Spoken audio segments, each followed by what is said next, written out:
שלום לכולם, אני דודי טש מחברת Dgtronix, אני נמצא ב-pci-sig, ויושב איתי רנדי ווייט מחברת טק. Hi Randy, great to have you with us here. Thank you, David. Please tell us about yourself a little about your work at Tech. Okay. This is a PCI Express event. I'm actually here learning PCI Express. I am actually the USB Solutions Manager at Tektronix. So I support the USB standard for electrical testing and help develop a test program and the software that performs transmitter and receiver electrical testing. I see. So would you make a short overview in regards with the new USB standard 3.1? Okay. The USB 3.1 standard, USB has evolved a lot in the last 10 to 15 years. There's been a drive for higher speed, higher performance, but also better usability, better user experience. As you know, USB is prevalent, it's very common and popular. So with the need for a system that just works and yet supports these higher data rates, there will be a lot of challenges regarding design, layout, and of course test. So those are the things I want to cover. Great. So we're talking about a new standard that the rates go up on one hand, and on the other hand, it should be low cost enough to make it a common technology. So how do you cope with this challenge? That's a great question. To date, there are billions of USB devices out there. Many are not certified, and you have a lot of varying performance. If you go to the retail store or you buy online, you expect the device to work in any system, whether it's a laptop, a tablet, any system, because USB is the de facto standard for synchronizing devices to a host system. With the higher speed, that definitely provides for faster transfer rates, but there are also changes happening in the standard to support higher power. So as you know, you charge your cell phone to through USB. The charging connector is now standardized with USB, which is a relief. So you don't have proprietary connectors. USB will support up to 100 watts of power charging. Wow. A tablet, for example, only draws 30 to 40 watts. A laptop, notebook computer draws about 65 watts.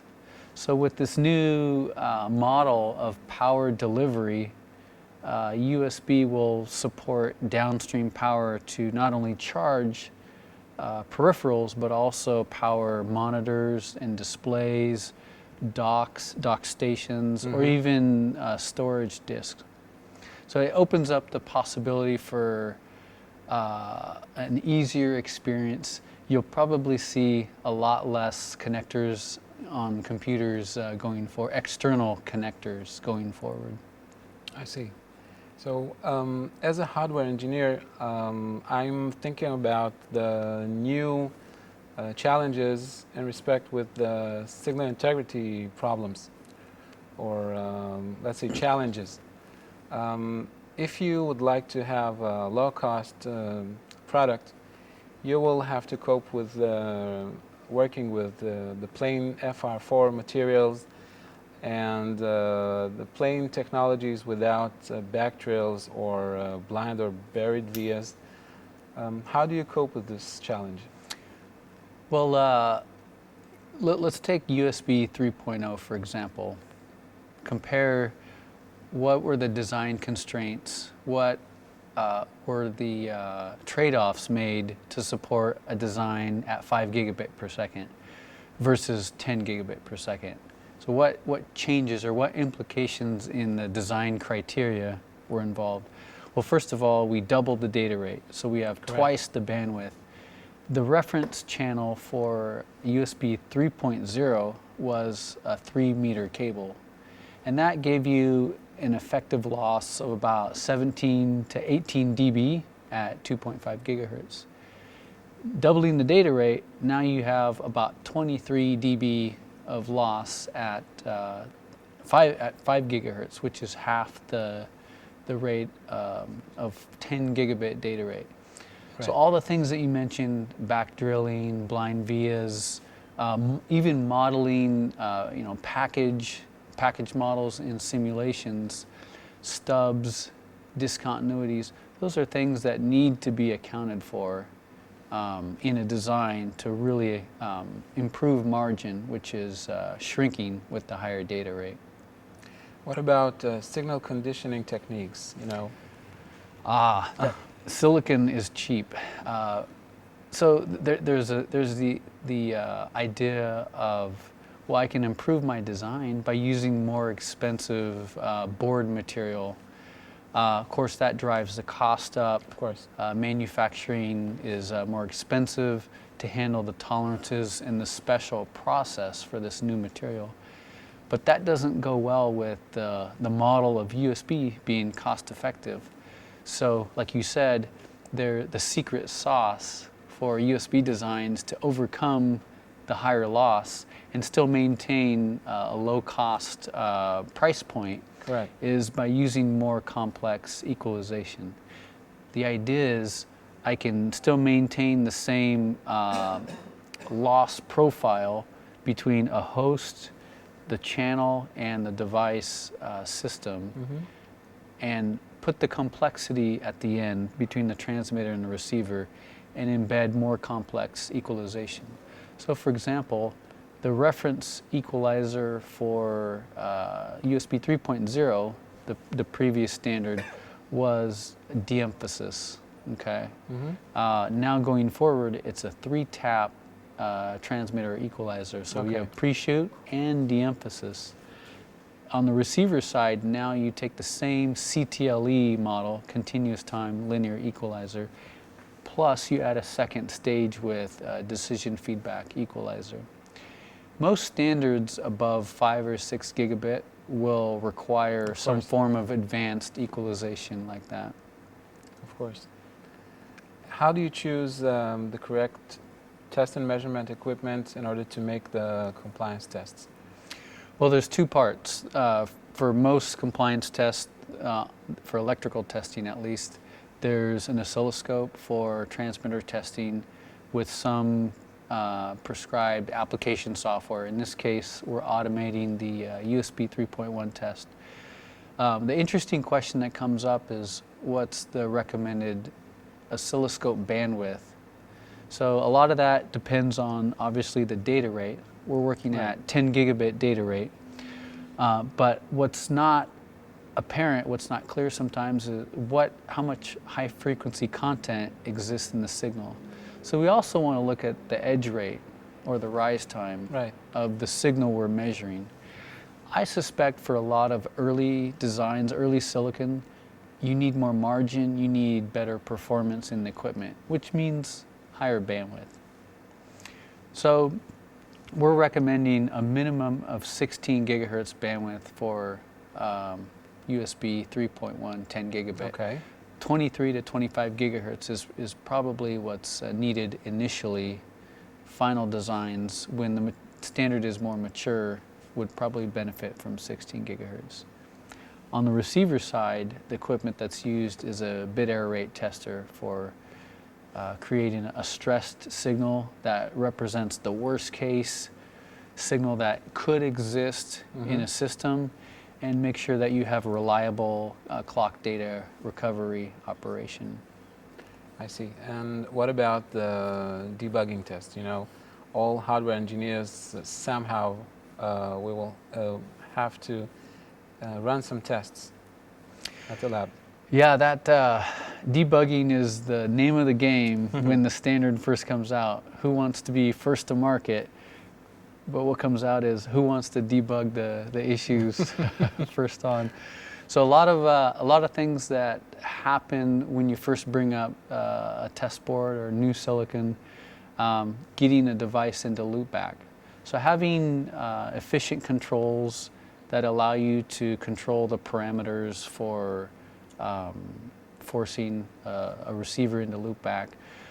The other thing that's, I think, important for debug is also in parallel margin testing. Mm-hmm. Maybe things are failing because there's not enough margin in the design. So one of the things we encourage or recommend is obviously don't design to the standard, Yeah. design well above the standards as much as possible. One of the things that we do, we just talked about equalization earlier. Right. So we, in our setup, we have the ability to simulate different lengths of cables.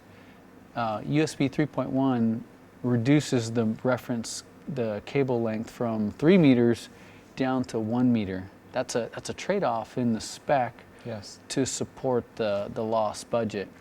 But what if your equalization is so good that you could support a cable length of 2 meters or more? That's an advantage that you would have against your competitor.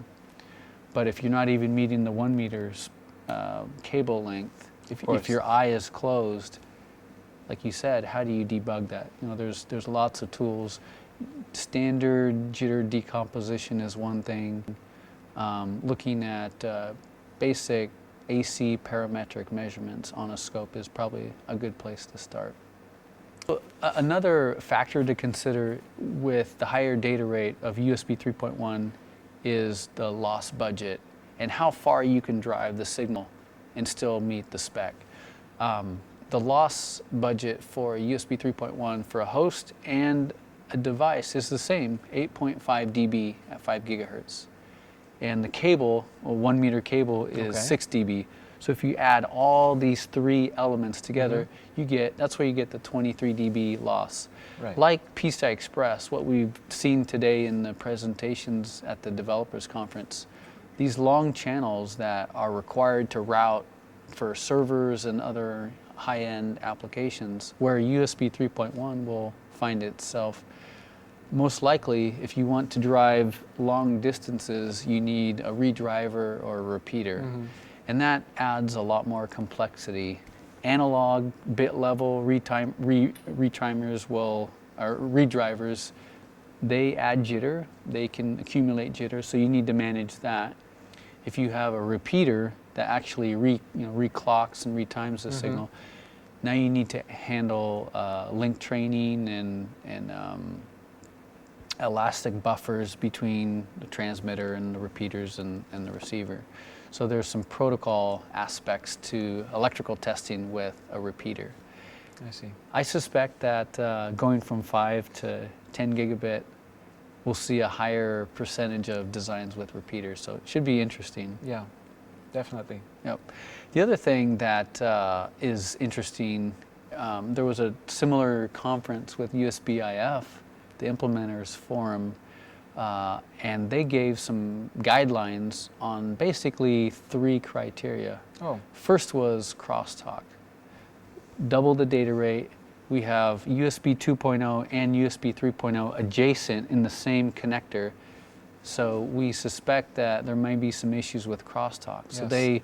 they have some specific guidelines that they advise for routing and spacing of your traces on a board. So for example, you want to include, make sure you have 20 to 50 mils of spacing minimum between your trace route. The other part is, for signal integrity, is discontinuities. So we know that USB 2.0 is a 45 ohm system.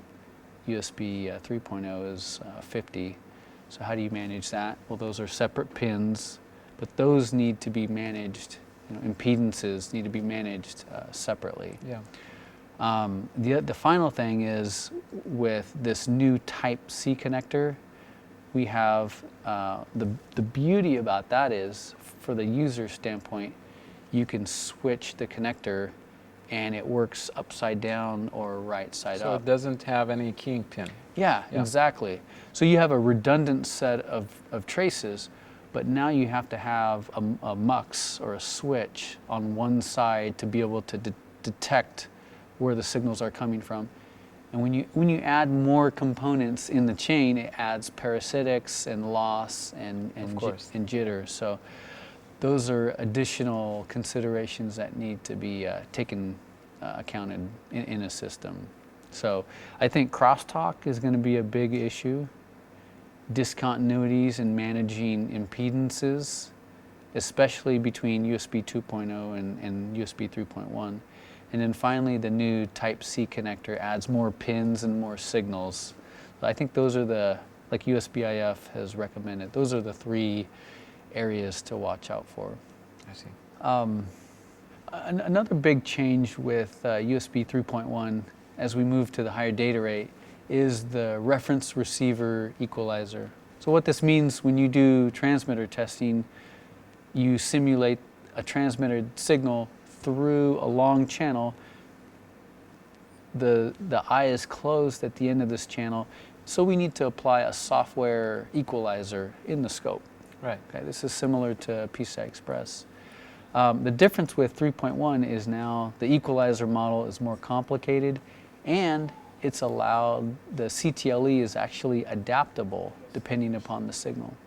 One example I ran into recently was I took a signal, captured it on the scope, embedded the channel via an S parameter file, and I ran the simulation as if I'm doing the compliance test. Wow. And I got 2 results. One failed and one passed. And it turns out the eye that passed was not the one that I had I had thought would pass initially.